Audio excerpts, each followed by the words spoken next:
इंदिरा पांडे रा लोगिन के प्रणाम करतानी। हमार चैनल भोजपुरी लोकगीत संग्रह में रा लोगिन के स्वागत बा। हमार गीत अच्छा लगे तो हमार चैनल के रा लोगिन लाइक करी,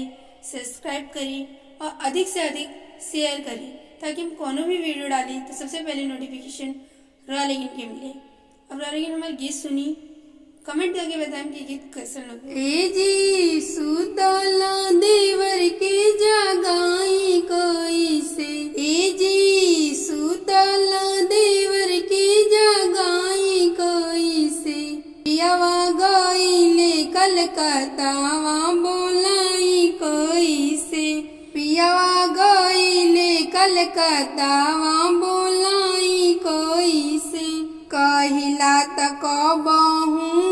कइले बहाना, कहिला त कबहू कइले बहाना, पियावा के देखे खातिर तरसे नयनवा, पियावा के देखे खातिर तरसे नयनवा, आग लागल बाटे दिल में बुझाई कैसे, आग लागल बाटे दिल में बुझाई कैसे,